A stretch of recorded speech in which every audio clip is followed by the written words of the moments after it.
Agar bemorlarga treshina paydo bo'lgan bo'lsa, uni qanday qilib davolash mumkin? O'zi ikki xil treshina bor. Surunkali hamda o'tkir shakli mavjud. Treshina endi paydo bo'lgan bo'lsa va uni 1 oygacha davomida har xil svecha va mazlar yordamida davolash mumkin, xudo xolasa. Agar sizda treshina 1 oydan keyin uzoq vaqt davom etgan bo'lsa, og'riqlar, qonishlar ko'p bo'lgan bo'lsa, uni qancha urinmay u chandiqlangan bo'ladi va uni davolash imkoniyati shuncha pasayib boraveradi dorilar bilan. Treshinadan qutulishni ikkinchi etabi operatsiya orqali davolash. Treshina bo'lsa, ichakda yirtilish bo'ladi.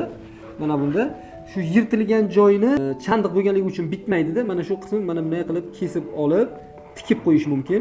Bu bitta jarayon hisoblanadi. Operatsiya jarayoni bu xalq bilan aytganda kesib tikish deyishadi. Ikkinchi usul hozirgi zamonaviy usuli bo'lsa, mana shu chandiqlangan joyini o'zini lazer yordamida chandiqni ketkazib yuborish yordamida so'riltirib yuboriladi-da, chandiq kuydirib tashlanadi. Kuygandan keyin yangi to'qima hosil bo'lganligi uchun bu treshina qayta bitish imkoniyati yangi treshinada paydo bo'lganligi uchun bu jarohat bitish ehtimoli yuqori bo'ladi va har xil svecha mazda yordamida bu jarohat bitkaztirib olinadi. Eslatib o'taman, lazerda kuydirildi degani bu yirtilgan joy shunchaki yamab qo'yildi degani emas. Noto'g'ri tushuncha bor bemorlarda. Bu chandiq bo'ladi. Biz mana shu chandiqni yangilab bir-biriga bitishga mos qilib beriladi faqat. Agar sizda ham shunaqa kasalliklar bezovta qilayotgan bo'lsa, bizga keling, sizga yordam beramiz.